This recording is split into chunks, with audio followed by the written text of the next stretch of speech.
በስመ አብ ወወልድ ወመንፈስ ቅዱስ አሐዱ አምላክ አንድ አምላክ በሚሆን በአብ ወወልድ ወመንፈስ ቅዱስ ስም አምነን ጥቅምት 9 በዚች ቀን ቅዱስ አባት የሮማ አገር ሊቀ ጳጳስ ሊዋሪዮስ አረፈ። እውነተኛ ደግ ንጹሕ የሆነ ሰው በታናሽነቱ መንኩሶ የቤተ ክርስቲያንን ትምህርት እየተማረ በቤተ ክርስቲያን ግቢ አደገ። በሮማ ሀገር ሐዋርያት አለቃ በጴጥሮስ ወንበር ላይ ሊቀ ጵጵስና ሊሆን መርጠው ሾሙት። በጎ መንገድንም በመጓዝ እግዚአብሔርን አገለገለ። ሕዝቡም አዘውትሮ ያስተምራቸው ነበር። ከእግዚአብሔር ሕግና ትእዛዝ የተላለፉ መክሮ ገስጦ ወደ እግዚአብሔር ሕግ መልሳቸው ነበርና። ታናሹ ቆስጠንጢኖስ በሞተ ጊዜ ከሃዲው ኡልያኖስ ነገሰ። እግዚአብሔር እስካጠፋው ድረስ ክርስቲያኖችን አሰቃያቸው።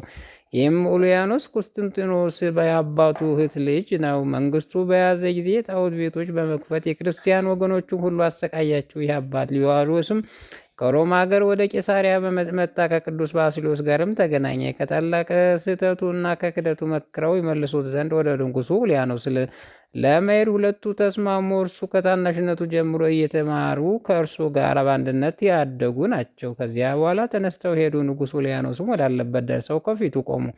ከስህተቱም በሚመለስበት ሊናገሩት ወደው ሳለ እርሱ ቀድሞ በጌታችን ላይ በመሳለቅ ክብር ይግባውና የጠራቢው ልጅ ወዴት ትተዋችሁት? አላቸው። ቅዱስ ባስልዮስም አንተ በሲኦል ቀብርህ ዘንድ ሳጥን ሊሰራ ተው ነው ብሎ መለሰለት። በዚያን ጊዜ በእርሱ ላይ ተቆጥቶ በወህኒ ቤት እንዲያስሩት አዘዘ። በዚያን ቅዱስ መርቆሬዎስ ስዕሉን አግኝተው በፊቱ እያለቀሱ የክርስቶስ ምስክር ሆይ በክብር ባለቤት ጌታ ኢየሱስ ክርስቶስ ሰራ የዚህን ከሃዲው መሳለቁን አትሰማምን? ብለው ጸለዩ። ይህንንም ሲጸልዩ ያን ጊዜ አንቀላፉ። አባ ሊዋሪዮስም በእንቅልፉ ውስጥ ሳለ ቅዱስ መርቆሬዎስን ሰማይና ምድርን በፈጠረ በሕያው በፈጣሪ ላይ እንዲሳለቅ ይህን ከሃዲ በሕይወት አልተወውም ሲል በሕልሙ አየ። ከእንቅልፉ ነቅቶ ያየውን ለቅዱስ ባስልዮስ ነገረው። በዚያን ጊዜ ስዕሉን ከቦታው አጡት። እርሱ ኡልያኖስን ወዳለበት ሂዷልና በጦር ወግቶ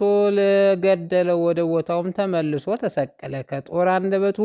ከጦሩ አንደበትም ደም ይንጠፈጠፍ ነበር። እሊህ ቅዱሳን ይህን ድንቅ ስራ ባዩ ጊዜ መፍራትና ባለሟልነትን የተመላህ ኢየሱስ ክርስቶስ ምስክር ሆን ኡልያኖስን ገደልኸው አሉት። ያን ጊዜ አዎን እንደሚል ስሉ ዘንበል አለ። እሊህም ቅዱሳን ሊዋሪዮስን ባስልዮስን ደስ አላቸው። ከዚያ በኋላ ክብር ይግባውና ጌታ ኢየሱስ ክርስቶስ የሚያምን ኢዩማኒዮስ ነገሰ። እሊህም ቅዱሳን ከእስር ቤት አወጣቸው፣ ወደ ቦታቸው ተመለሱ። ይህ አባ ሊዋሪዮስም አርዮሳውያንን እጅግ ይጠላቸው ነበር። ከክርስቲያን ወገኖች ለይቶ ያሳድዳቸዋል። መልካም ጉዞውን ከፈጸመ በኋላ እግዚአብሔር አገልግሎ በሰላም አረፈ። የሹመቱ ዘመን ሰባት ዓመት ነው። ለእግዚአብሔር ምስጋና ይሁን፣ እኛንም በጸሎት ይማረን፣ በረከቱ ከእኛ ጋር ትኑር ለዘላለሙ አሜን። በዚች ቀን ዳግመኛ የከበረ አንጾኪያ ሊቀ ጳጳስ አባ አትናቴዎስ አረፈ። ይህም ቅዱስ ከታናሽነቱ ጀምሮ መነኮሰ። ባህታዊም ሆኖ የሚያገለግል ቅን፣ ትሑት፣ በበጎ ስራ ሁሉ ፍጹም ሆነ። ሊቀ ጳጳስ አባ ሚካኤል ካረፈ በኋላ ኤጲስቆጶስ ሁሉም ተሰበሰቡ። ይህንም አባት ሊቀ ጳጳስና የሾሙት ዘንድ መረጡ። ፈጥኖም እንዲመጣና ከእርሱ ጋር ይህ አባት እንዲሾም ወደ ሀገረ ስልቅ ሊቀ ጳጳስ ወደ አባ እልምፍሪያን ላኩ። እርሱ ግን መምጣትን ዘገየ። እርሱም 50 ቀኖች ያህል ጠበቀው። አባ አትናንሲዮስም ትሹመውት ወደ ሀገር ስብከታቸው ተመለሱ። ከዚያ በኋላ በላኩበት መሰረት ሊቀ ጳጳስ አባ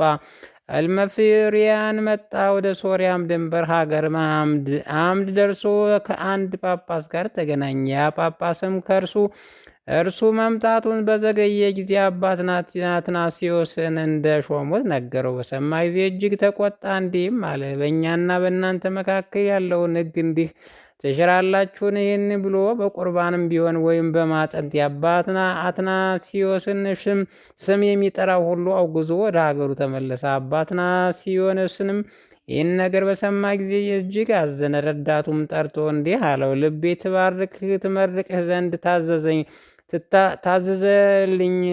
ታዘዝልኝ። ሕዝቡ የፈለጉኝ እንደሆነ ወደ ዋሻ ሱባኤ ውስጥ ነው በላቸው። እኔ ወደ አንድ ቦታ ሄጄ 1 ዓመት ያህል እቆያለሁ። አንተም ሊሆን የሚገባውን ስራ ሁሉ እዘዛቸው፣ በእኔ ፋንታ እሰርፍታ። ረዳቱም እሺ አለው። ከዚያ በኋላ አባ አትናሲዮስ የድሃ ልብስ ለብሶ በስውር ወጣ። በእግሩም ሂዶ ወደ ሀገረ ሰቅል ደረሰ። የሊቀ ጳጳስ አባ እልመፍሪያንን ደጅ አንኳኳ። በረኛውም ምን ትሻለህ አሉ። ከአባት ሊቀ ጳጳስ ቡራኬ ሻለሁ ብሎ መለሰለት። ነግሮለትም አስገባ። አባ እልመፍሪያንም አንተ ከወዴት ነህ አለው። እርሱም ከሶርያ ሀገር ነኝ፣ የዕለት ሲሳይና ልብስ አጥቼ መጣሁ፣ በጥላህም ስር ሆኜ ላገልግልሻለሁ ብሎ መለሰ። ሁለተኛም ቄስ ነህን ወይስ ዲያቆን አለው። እርሱም አይደለሁም አለ። ሹመትም ጠርቶ ከመነኩሳት ጋር እንዲኖር አዘዘው። አባ አትናሲዮስም የሊቀ ጳጳስ ቤት ውስጥ ስራ የፈረሶችና የበቅሎዎችን ፈግ እስከሚጠርግ የሚሰራ ሆነ።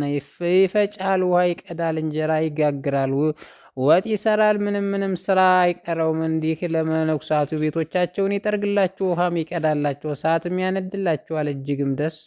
እጅግም ስለወደዱት እንደ ሰማይ መላእክት አስመሰሉት። ከዚያ በኋላ አባ አትናሲዮስን እንዲቁና ይሾመው ዘንድ ሊቀ ጵጵስና መነኩሳቱ ማለዱት። በእሑድም ቀን አባ እልመፍሪያን ወደ ቤተ ክርስቲያን ገብቶ ዲቁና ሊሾመው አባ አትናሲዮስን ጠራው። እርሱም አልቅሶ አባቴ ሆይ ተወኝ፣ እኔ ድሃ ነኝና አለው። ባልተወውም ጊዜ አባቴ ይቅርታ አድርግልኝና ዲቁና አለኝ አለው። ሊቀ ጳጳሱም ከትዕግስቱና ከትሕትናው የተነሳ አደነቀ። በዲቁናም እንዲያገለግል አዘዘው። በዲቁና እንዲያገለግል 7 ወር ኖረ። እያገለገለ 7 ወር ኖረ። ሊቀ ጳጳሱ አዋቂነቱን አይቶ ቅስና ሊሾመው ወደደ። በእሑድ ቀንም ወደ ቤተ ክርስቲያን ውስጥ ጠርቶ መንፈስ ቅዱስ ቅስና ሊሾም ጠርቶሃል አለው። አባ አትናሲዮስም ሰምቶ አለቀሰ፣ እንዲተወውም አለደው። ባልተወውም ጊዜ አባቴ ይቅር በለኝ እኔ ቄስ ነኝ አለ። መነኩሳቱ ሁሉ አደነቁ፣ በእርሱም ደስ አላቸው። አባ እልመፍሪያንም አስተዋይነቱን ያደበቱን ጣም የተደራረበ አገልግሎቱን ተመልክቶ ጳጳስ ለሞተባት ለአንዲት ሀገር ጵጵስና ሊሾመ ወደደ። ጳጳሳትም ኤጲስቆጶሳት፣ ቀሳውስትና ዲያቆናት በእሑድ ቀን ሰበሰባቸው። አባ አትናሲዮስንም አቅርበው እንዲህ አሉት፣ ለእገሌ ሀገር ስብከት ጳጳስ ልትሆን ዛሬ መንፈስ ቅዱስ ጦርቶሃል። እርሱም ሰምቶ አለቀሰ፣ እንዲተውም አልቅሶ አማላቸው እንደማይተውትም ባወቀ ጊዜ እርሱ የአንጾኪያ ሊቀ ጳጳስ አትናሲዮስ እንደሆነ ነገራቸው። ያመጣጡንም ሚስጥን ገለጸላቸው። በዚያን ጊዜ አባ እልመፍሪያንም ደነገጠ። አክሊሉንም ከራሱ ላይ አወልቆ በምድር ላይ ወደቀ። ለረጅም ጊዜ እንደሞተ ሆነ። በተነሳም ጊዜ እንዲህ ብሎ ጮኸ፣ ወንድሞቼ የማደርገውን እስኪ ንገሩኝ። ዛሬ እሳት ከሰማይ ወርዶ እንዳያቃጥለኝ ምድርም አፏን ከፍታ እንዳትውጠ እፈራለሁና። ጌታ የአንጾኪያ ሊቀ ጳጳስ አትናሲዮስን ውሃ እየቀዳ የፈረሶችና የበቅሎችን ጉድፍ እየጠረገ በቤቴ ውስጥ እንደ ባሪያ ሊያገለግል አግባብ ነውን? ወየውልኝ ወየውልኝ! የጳጳሳቱና የተሰበሰቡ ሁሉ በሰሙ ጊዜ ከእግሩ በታች ወድቀው ሰገዱ። እጆቹንና እግሮቹን ሳሙ። ሊቀ ጳጳሱንም ያማሩ የክህነት ልብሶችን ያለብሱት ዘንድ መስቀሎችና አርዌ በትሩንም ያመጡ ዘንድ በመንበረ ላይ የሚያስቀምጡት ዘንድ አዘዘ። ከዚያ በኋላ ጳጳሳቱ ከመንበሩ ጋር ከሾሙት 3 ጊዜ አክዮን እያሉ ይህንም ይገባዋል ማለት ነው የቤተ ክርስቲያን አዙረው ወደ መቅደስ አስገቡት። ከዚያ በኋላ መቀደሻ ልብስ ለብሶ መስዋዕቱን አክብሮ ቀድሶ አቆረባቸው። እነርሱም አገራቸውንም ባረከ። ለዚያችም ሀገር ምንኛ መጠን የሌለው ደስታ ሆነ ተባለ። በማግስቱ አባ እልመፍሪያን ተነስቶ በቅሎ አስመጣ። ለጉዞ የሚያሻውን ሁሉ አዘጋጀ። አባ አትናሲዮስንም በበቅሎ አስቀምጦ እርሱ በእግሩ ተከተለው። ጳጳሳቱና ኤጲስቆጶሳቱ ሁሉ ከአባ እልመፍሪያን ጋር አጅበው ወደ አንጾኪያ ሀገር ወሰዱት። አባ አትናሲዮስም አባ እልመፍሪያንን አንተም በበቅሎ ላይ ተቀመጥና በአንድነት እንሂድ አለው። አባ እልመፍሪያንም ጌታዬ ለእኔ አይገባኝም፣ አንተ በእግርህ ወደ አገሬ እንደመጣህ እንዲሁ እኔም በእግሬ ወደ አገርህን አደርስሃለሁ አሉ። የአንጾኪያ ሀገር ጳጳሳት የሊቀ ጳጳሱ አትናሲዮስን መምጣቱ በሰሙ ጊዜ ከሕዝቡም ሁሉ ጋር ሊቀበሉት ወጡ። በታላቅ ክብርም ተቀብለው የሹመቱን መንበር አስገቡት። ለአባ እልመፍሪያንም 2ኛው ወንበር አድርገው በክብር አስቀመጡት። በዚያች ቀን ፈጽሞ ደስ አላቸው። ተሰናብተውትም ወደ ሀገራቸው በፍቅር አንድነት ተመለሱ። ይህ አባ አትናሲዮስም በጎ አኗኗርን ኖረ። መንጋውንም በትክክል በእውነትም ጠበቀ። በጎ ጉዞንም ፈጸመ። በሰላም አረፈ። ለእግዚአብሔር ምስጋና ይሁን። እኛንም በዚህ ጻድቅ አባት ጸሎት ይማረን፣ በረከቱ ከኛ ጋር ትኑር ለዘላለሙ አሜን። በዚች ቀን በከሃዲው ዲዮቅልጥያኖስ ዘመን በአንጾኪያ ሀገር የሰማዕትነት መጀመሪያ የሆነ ሌላው እስጢፋኖስ በሰማዕትነት አረፈ። ይህ የፋሲለደስ ወንድም ለሆነ የኒቆዮምዮስ ልጅ ነው። በወገንም የከበረ ነው። አባቱ በአንጾኪያ ታላቆች ወገን ሆኖ በወርቅ በወንድ ባሮች በሴት ባሮች እጅግ የበለጸገ ነው። ክብር ይግባውና ክርስቶስ እጅግ ይፈራዋልና ይወደው። ለድሆችና ለችግረኞች አብዝቶ ይመጸውታል። በሰው ሁሉ ዘንድ ተወዳጅ ነው። ይህንም ቅዱስ እስጢፋኖስ በወለዱት ጊዜ በበጎ ተግሳጥ በምክር አሳደጉት። በመጀመሪያ የዳዊትን መዝሙር ከዚያም የብሉይና የአዲሳት መጽሐፍ የመንፈስ ቅዱስ እውቀትን በልዋ እስኪመላ ድረስ አስተማሩት። ሁለተኛም ስጋዊ ጥበብን፣ ፈረስ መጋለምን፣ ጦር መወርወርን፣ በፍላጻ መንደፍን በቅዱስ ፋሲሌደስ ቤት ሆኖ ከቅዱሳን ፊቅጦርና ገላውዲዮስ ጋር ተማረ። ለፋሲሌደስም የወንድሙ ልጅ ነውና ስለዚህም የፋሲሌደስ ልጅ ይባላል። የዘመዶቹ ሁሉ እግዚአብሔር የሚፈሩ ናቸው። በሕጉ በትእዛዙ አምልኮት ሁሉ የጸኑ ናቸው። ከውስጣቸውም ክብር ይግባውና ከክርስቶስ ፍቅር ትኩሳት ልቡን የሚያቀዘቅዝ ወደ ቀኝ ቢሆን ወደ ግራ ፈቀቅ የሚል የለም። ጌታ ለእርሱ ያላቸው ፍቅራቸውንና ጽናት በአየ ጊዜ ዓለም ሳይፈጠር ያዘጋጀላቸው መንግሥተ ሰማያት ሊያወርሳቸው ወደደ። ከዚያ በኋላ የግብፅ አገር ወደሆነ የፍየል ጠባቂ በጦርነት ምክንያት ወደ መለመሉት ስሙ አግሬጳዳ ወደሚባል ሰው ሰይጣን መጥቶ አደረበት። ወደ አንጾኪያን በደረሰ ጊዜ መንግስት ፈረሶች ባልደረስ አደረጉት። የአንጾኪያ ንጉስም በሞተ ጊዜ መንበሩ ከንጉሱ ተራቅቶ በአንዲት ዕለትም የንጉሥ ሴት ልጅ በጎረቤቷ ደርብ ስትመላለስ ሲዘፍን አየችው። እርሱም ለፈረሶቹ ክራርና መሰንቆ ሲመታላቸው እንደሚዘፍን ሰው ሆነው ያሽካኩ ነበር። ስለዚህም ወደደችውና ባል አድርጋ አነገሰችው። ስሙንም ዲዮቅልጥያኖስ ብላ ሰየመችው። ያን ጊዜ በዘመኑ ለተደረገ አመፅና ግፍ ወየው! ምን አይነት አመፅና ግፍ ነውን! ክብር ይግባውና ክርስቶስ ከካደው በኋላ ጣዖት አመለከ። በክርስቶስም ያመነውን ሁሉ ገደለ። እንደ ነጣቂዎች አራዊትም የሰውን ስጋ የሚበላ ደማቸውንም የሚጠጣ ሆነ። የተመረጡ የመንግስት ልጆችን ሁሉ እረኛ እንደሌላቸው በጎች በተናቸው። ከእነርሱም ውስጥ በችንካሮች ቸንክሮ ይገድላቸዋሉ። በማረጃ አርዶ የገደላቸው፣ በጦር ወግቶ በእሳት አቃጥሎ የገደላቸው አሉ። አስሮ አፋቸውን በልጓም በለጉሞ ወደ ግብፅ አገሮች እስከሰደዳቸው ድረስ ለቅሶና ዋይታም በአንጾኪያ ሀገር እስከመላ ድረስ ባል ስለ ሚስቱ፣ ሚስትም ስለ ባሏ፣ እናትም ስለ አባት፣ ስለ ልጆቻቸው፣ ልጆችም ስለ ወላጆቻቸው፣ ሰዎች ሁሉ ስለ ወገኖቻቸው የቅዱሳን ሰማዕታት ሥጋቸው በአገሩ ጥጋግ የወደቀ ሆነ። ለጠባቂዎችም ገንዘብ ሰጥተው በስውር ወስደው ከሚቀብሩባቸው በቀር ቀባሪ የሌላቸውም። ይህም ቅዱስ እስጢፋኖስ የምስክርነት አክሊል ይሰጠው ዘንድ ወደ እግዚአብሔር ሲጸልይ ኖረ። በመጀመሪያቱ ቀን ቅዱስ ዲዮቅልጥያኖስ በግዛቱ ውስጥ ሳላሉ አገሮች ሁሉ አብያተ ክርስቲያን እንዲዘጉ፣ የጣዖት ቤቶች እንዲከፈቱ፣ እንዲያመልኳቸው እነርሱ በጦርነት ውስጥ ድል አድራጊነትን ይሰጡናልና ይህንም ትእዛዝ የሚቃወም እምቢ የሚል ቢኖር ንብረቱ ይወረሳል፣ በየአይነቱ በሆነ ስቃይ ይሰቃያል፣ ርኅራኄ በሌለው አሟሟት እስኪሞት ብሎ የሚያዝ አዋጅ ደብዳቤ ጻፈ። የመንግስቱም ታላቅ ሁሉ ሕዝቡንም ታላቁም ታናሹም ሰበሰባቸው። ይቺ ረከሰች ደብዳቤ በተሰበሰቡት ፊት ትነበብ ዘንድ አዘዘ። ቅዱስ እስጢፋኖስ በሚሰማ ጊዜ ስለ ቀናች ሃይማኖት በክርስቶስ ፍቅር እሳትነት ልቡ ነደደ። ዲዮቅልጥያኖስንም በተመለከተው እንደ ኢምንትም አደረገው። እንዲህም አለው፣ ንጉሥ ሆይ አጶሎንን ያመልኩ ዘንድ የምታዝ ይህች የረከሰች ደብዳቤ መጽሐፍ የምታሳየው ይህ አመፅ ምንድን ነው? ይህ ሁሉ ያጠፋው ዘንድ ክብር ይግባውና ጌታችን ኢየሱስ ክርስቶስ አለ። ይህንንም ብሎ ይችን የረከሰች ጽሑፍ ከያዘ ወታደር ላይ ተወርውሮ ነጠቀውና ቀደዳት፣ በጣትሶም ጣላት። ንጉሱም ቅዱስ እስጢፋኖስ ይህ የምትሰራው ምንድን ነው? ለራስህ ጥፋት አምጥተሃልና አለው። ከዚያ በኋላ ሰይፉን መዞ መታውና ከሁለት ከፈለው። የቅዱስ እስጢፋኖስም ራስ ለረጅም ጊዜ በንጉሱ ፊት ሁና በክርስቲያን ወገኖች ላይ የሚደረገውን ሁሉ ግፍ ዳግመኛ በስተኋላ በንጉሥ ላይ የሚመጣበትን ዓይኖቹን እንደሚታወሩ ምጽዋትንም እንደሚመጸውት ከዚያ በኋላ እንደሚጠፋን ተናገረች። ከዳተኛ ንጉሥ የሄሮደስም የመጥምቁ የቅዱስ ዮሐንስ ራስ እንደዘለፈችው የቅዱስ እስጢፋኖስ ራስ ዲዮቅልጥያኖስን ስትዘልፍ ያዩዋት ዘንድ ብዙ ሕዝቦች የሚመጡ ሆነ። ሄሮደስና ዲዮቅልጥያኖስ እንደ ጠባያቸውና እንደ በክፋታቸው ፍራቸውም አይለያዩም። ሴቶች ከወለዷቸው ይመስለው የሌለ የሉል ነቢይ የሆነ ጻድቁ ሰውን ሄሮድስን በገደለው ጊዜ ዝሙቱን እንዳይገልጽበት ሽቶ ነበር። ስለዚህም ተልቶ ተበላሽቶ እስኪሞት ሚስቱን ምድር እስከወጠቻትም ልጇም እስከ አበደች ድረስ ጉስቁልና አገኘው። የመጥምቁ ቅዱስ ዮሐንስ ራስም ዝሙቱን ግልጽ አድርጋ ዘለፈችም።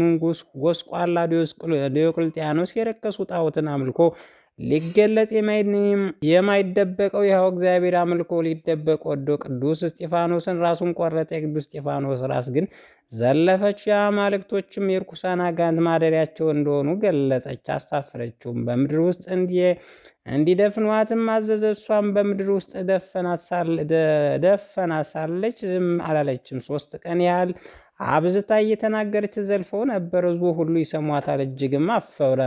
ከእርሳስም ሳጥን ውስጥ እንዲጨምሯት እና ሳጥኑን አሽገው ከጥልቀ ባህር ውስጥ እንዲጥሉት አዘዘ። በዛን ጊዜ እግዚአብሔር መልአክ ወርዶ ሳጥኑን ከባህር አውጥቶ በባህር ዳር አኖረው። እናቱም ስጋ የፈለገች በእግዚአብሔር ፈቃድ ከዚያ ደረሰች። አገናኝተውም ወደ ቤቱ ወሰደችው። የመከራውም ዘመን እስኪያልፍ በስውር ቦታ አኖረችው። በፊቱ መብራትን አኖረች። የመከራው ወራት ካለፈ በኋላ ያማረች ቤተ ክርስቲያን ሰራችለት። ከእርሱም ታላቅ ድንቆች ታምራት ተገለጡ። ለእግዚአብሔር ምስጋና ይሁን። እኛንም በዚህ መስተጋድል ሰማዕት ጸሎት ይማረን፣ በረከቱ ከእኛ ጋር ትኑር ለዘላለሙ አሜን።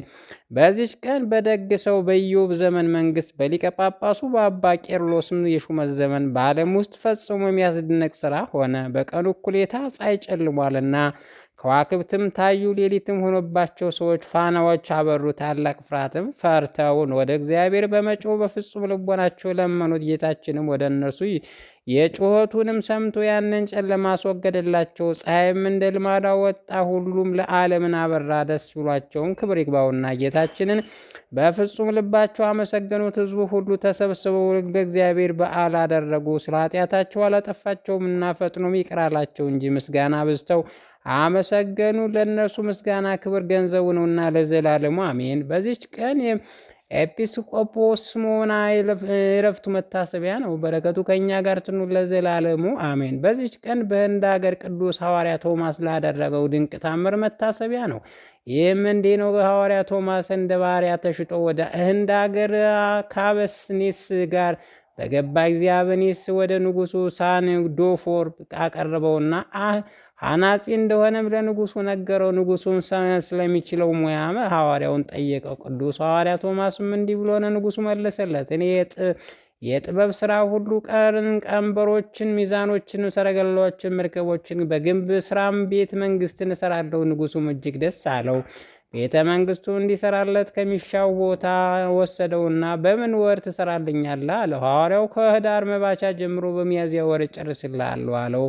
ንጉሡ አድንቆ ሕንፃ ሁሉ በበጋ ይታነጻል፣ አንተ ግን እንዴት በክረምት ወር ታነጻለህ አለው። ሐዋርያውም ስለዚህ ነገር ችግር የለም አለ። ከዚያ በኋላ ንጉሡ ለራሱና ከእርሱ ጋር ለሚኖሩ ሰዎች ለሚሰሩ ሰራተኞች የሚሆን ብዙ ገንዘብ ሰጠው። ቅዱስ ሐዋርያ ቶማስም ተቀብሎ ሄዶ የንጉሱ ለንጉሱ እሰጣለሁ እያለ ሌሎችና ለምስኪኖች መጸወተው። ዳግመኛ የቤተ መንግስቱን ግድግዳ ተፈጽሞ ጣሪያው ቀርቷል ብሎ ወደ ንጉሱ ላከ። ያን ጊዜ ንጉሱ ብዙ ገንዘብ ላከለት። ሐዋርያውም ተቀብሎ እንደሚል ልማዱ መጸወተው። ከዚያ በኋላ ንጉሱ በመጣ ጊዜ ስለ ቤተ መንግስቱ ሕንፃ ጠየቀው። ምንም የተሰራ ነገር አላገኘም።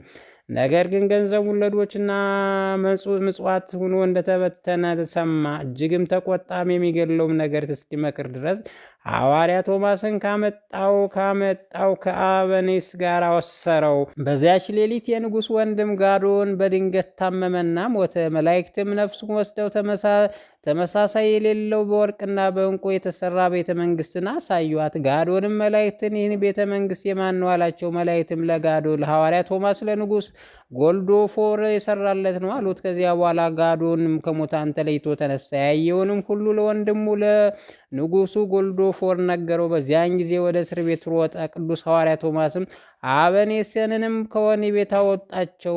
ለሐዋርያቱም ሰገደ። የሀገራቸውን ሁሉ ከንጉስ ጎልዶፎር ጋር አመኑ። በአብ ወልድ ወመንፈስ ቅዱስ ተጠመቁ። ጌታ ኢየሱስ ክርስቶስም ቅዱስ ሥጋውና ደሙን አቀበላቸው። ከዚያ በኋላ ባረካቸውና ከእርሳቸው ዘንድ ወጥቶ ወደ ሌላ ቦታ ሄደ።